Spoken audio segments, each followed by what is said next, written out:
chapter is weather and climate. Weather, it is a condition of the atmosphere over a short period of time at a particular place. In a particular place, like in a place, and only in a very short period. Sometimes that would happen. It keeps on changing from time to time. Climate, it is the sum total of the weather conditions of a long period. It is different at different places of the world. To determine the climate of an area, the daily weather is taken into account of many years. So it's the sum of a total weather, like a weather, but this climate is takes for long time, not at a particular place, a different place of the world, like the whole city or maybe a whole state. To determine the climate of an area, the daily weather is taken into account of many years. The scientists who study weather are called meteorologists. The scientists who study climates are called climatologists. Now, weather symbols. The sun, when you see the full sun, you see sunny. A big cloud covering the sun, cloudy. A lightning strike on a cloud, stormy. With small particles coming down from the clouds is snowy, and from the clouds you see this small raindrops. That's called rainy. And windy, it will be like they've been given lines. Now let's say some main climates: summer, winter, monsoon, spring and autumn. This is the main order. Changes in climate are responsible for changes in seasons. Because of the climates, the atmosphere changes, so the seasons also changes. Now, difference between weather and climate. Weather, it is daily condition of the atmosphere at a particular place. It may change many times during a day. It affects the daily life of people. Climate is the average weather condition of a place over a long period of time. It changes after a long period of time, like it might even take one day.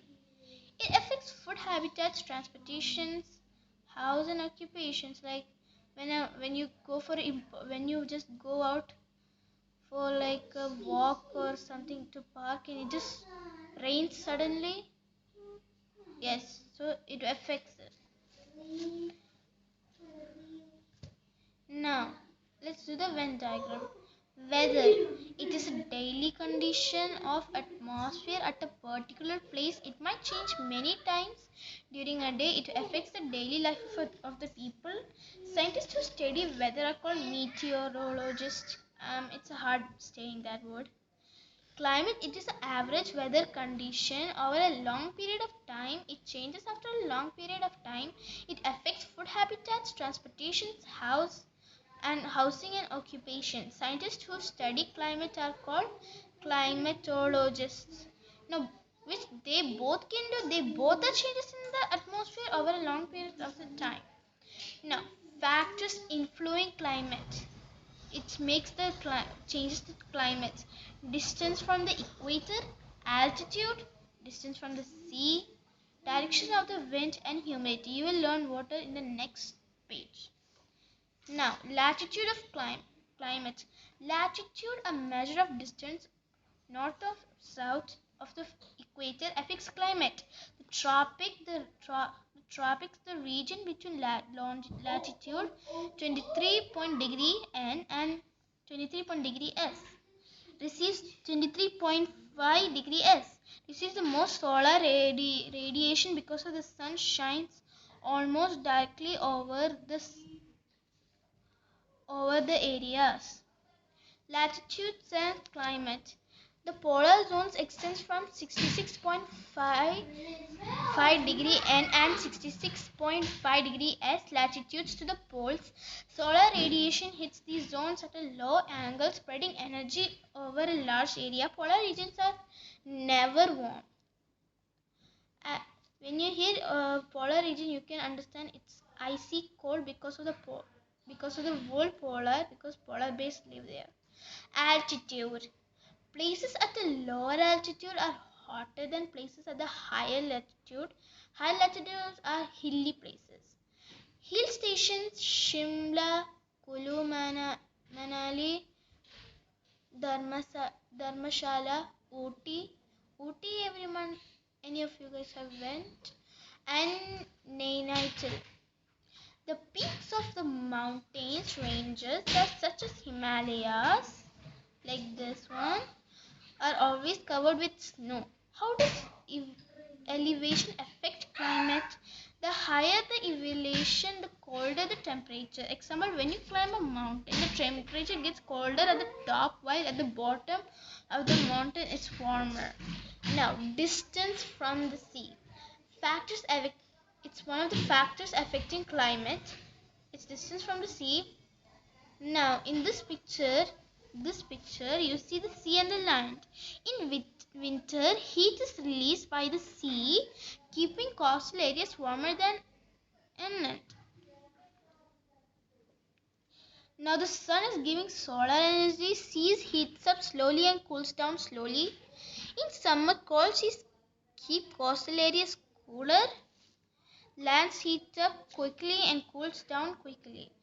Places that are influenced by the sea temperature have a maritime climate, wet with all small temperature range.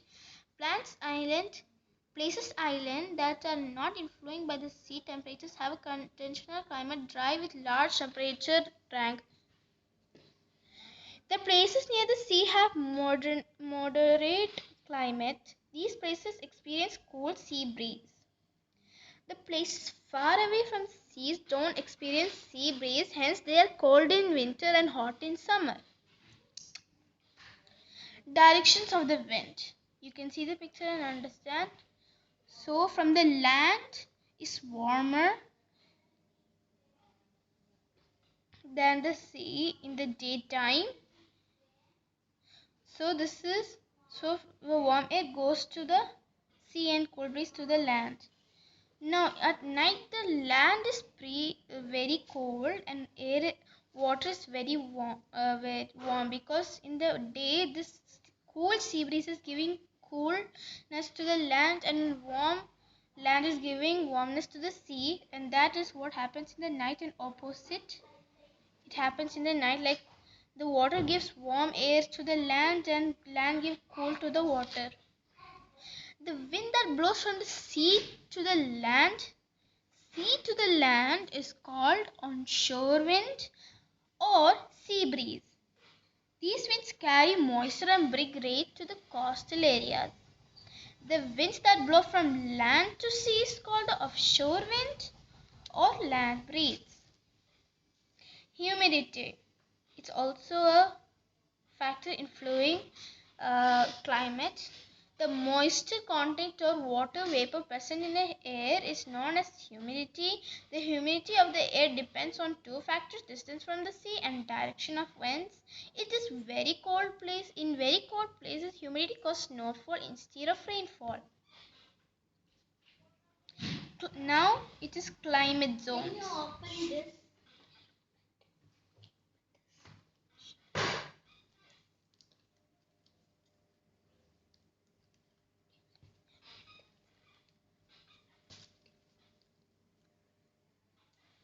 So I will start today now.